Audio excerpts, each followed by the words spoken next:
En Afrique, 80% des patients ne sont pas à l'hôpital. Ceux qui sont à l'hôpital, c'est 20% des patients. Les vrais patients en Afrique ne sont pas à l'hôpital. Famille, lui, c'est Dr Claudel Numbisi, un Camerounais. Écoute la vidéo jusqu'à la fin. Famille, s'il te plaît, écoute la vidéo jusqu'à la fin. Écoutons ensemble la vidéo jusqu'à la fin. Tu dis que tu es pauvre. Tu dis que la galère veut finir avec toi. Écoute la vidéo jusqu'à la fin. Il relate les faits réels de notre société. Écoute la vidéo jusqu'à la fin et prenons-nous à la fin pour commenter cette vidéo. Oui, pour commenter la vidéo. En Afrique, 80% des patients ne sont pas à l'hôpital. Ceux qui sont à l'hôpital, c'est 20% des patients. Les vrais patients en Afrique ne sont pas à l'hôpital. Parce que, expliquons un peu les choses simplement. Pour aller à l'hôpital, il faut avoir de l'argent. Donc, quand tu te lèves pour aller à l'hôpital, ça veut dire que tu as de l'argent. Oui, justement. Sinon, comment tu vas faire? Puisque quand tu arrives, on va d'abord te dire achète le carnet. Après, parfois on va te dire achète le thermomètre. On va te dire paye pour la consultation. Ok, tu t'assois pendant un certain nombre de temps en fonction de l'hôpital où tu vas. Ça peut durer très longtemps ou ça peut mettre très peu de temps si tu as payé plus cher. Tu rencontres le médecin. Tu sais déjà que quand tu sors de la consultation, il y a tout l'ordonnance, il y a tous les examens. Il faut payer. Il faut que tu aies de l'argent. Parfois, les examens, ça peut coûter 10 000, 15 000, 20 000. Je tiens à préciser qu'il y a des familles dans lesquelles la ration d'une semaine, c'est 10 000, 15 000. Mais là, tu dois pouvoir faire les examens. Et ce n'est pas fini.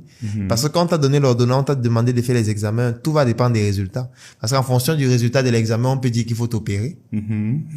Et je ne sais pas où tu vas prendre l'argent pour qu'on t'opère parce que ça peut coûter 500 000, 300 000, 1 million, ainsi de suite. Donc, du coup, psychologiquement, comme nous sommes dans une société dans laquelle il n'y a pas de sécurité sociale, ni de couverture santé universelle réelle, il y en a une, mais pour moi, est-ce qu'elle est vraiment efficace? Il faut poser la question de manière profonde pour comprendre. Donc, les gens ne partent pas à l'hôpital. Les malades ne partent pas à l'hôpital.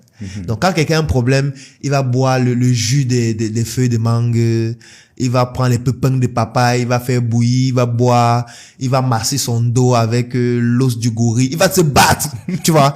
Il va essayer de trouver toutes les solutions possibles pour que ça puisse guérir. C'est quand il n'y arrive pas, il va maintenant se faire aider peut-être par un praticien. Je suis pas en train de dire que la médecine traditionnelle ne fonctionne pas, hein. Au contraire, on peut faire tout un podcast dessus. Mais on va essayer des choses sur lui parfois par des personnes qui n'ont pas l'expertise nécessaire pour le faire. Et c'est quand ce sera déjà très grave qu'on n'aura plus le choix, qu'on va le conduire à l'hôpital. Donc c'est pour ça que je dis que plus de 80% des patients ne sont pas à l'hôpital. Ils sont dans la société. Oui. Et au-delà même de ceux qui sont en train d'essayer, il y a d'autres qui sont malades, mais d'autres types de maladies. Parce qu'on a l'impression que le malade, c'est juste le palu, le diabète. Non. Parce que moi, la première chose que j'ai appris quand je suis entré en fac de médecine, on avait notre professeur de psychologie qui nous a appris quelque chose que j'ai retenu jusqu'à ce jour. Et il nous répétait ça chaque fois qu'il entrait en classe. Un être humain, il est biopsychosocial. Quand il entrait en classe, il écrivait d'abord ça. Pour que tu puisses comprendre que l'être humain, c'est 3 dimensions. Biologique, c'est-à-dire notre corps, les organes et tout le reste.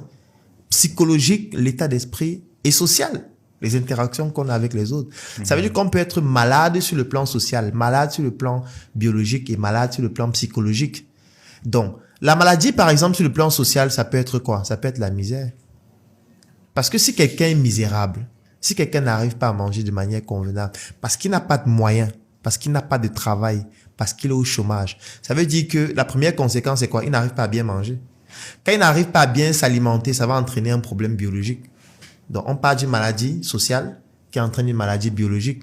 La maladie biologique aura forcément aussi une influence sur l'état d'esprit. Même l'état social ou la maladie sociale aura un impact sur l'état d'esprit. Parce que quand tu es pauvre, ça veut dire que ta voix ne compte pas. Ça veut dire que quand les gens parlent, tu ne parles pas.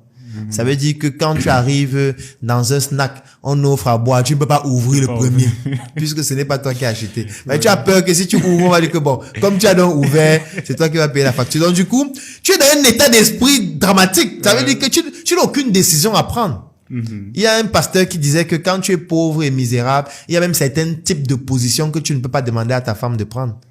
Parce qu'elle va dire que tu es pauvre. Comment tu me demandes de prendre cette position? Toi aussi, tu vois pas que tu exagères. Donc c'est pour dire quoi? C'est pour dire que les vrais malades en Afrique ne sont pas à l'hôpital. Ils sont dans la société là-bas. Ils lisent l'heure. Ils sont devenus l'heure. Donc moi, j'ai décidé d'aller là-bas où ils sont. Leur dire que les gars, ce n'est pas perdu. Rien n'est perdu.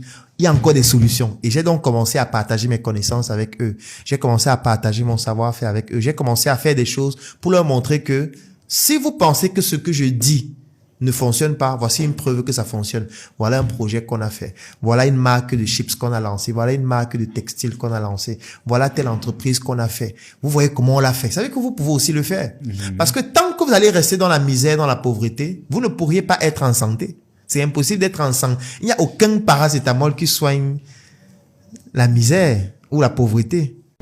Famille, j'ai beaucoup aimé la vidéo parce que le docteur Claudel Numbisi, il touche les faits réels de notre société. Il touche les faits réels de notre société. En Afrique là-bas là. En Afrique là-bas là. Quand tu n'as pas l'argent, tu fermes ta bœuf. Chez nous en Afrique là, quand tu n'as pas l'argent, tu fermes ta bœuf. C'est ça. Il n'y a pas de demi-mesure. Il touche les faits réels de la société et principalement même du Cameroun. Principalement même du Cameroun. Il touche les faits réels de l'Afrique. Franchement, c'est pour ça que j'ai beaucoup aimé la vidéo.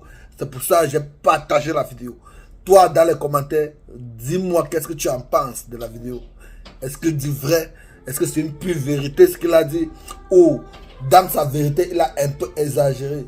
Toi, laisse-moi savoir dans les commentaires. N'oublie pas de liker, de commenter et de partager. C'est Simon Digital, la famille. Ciao!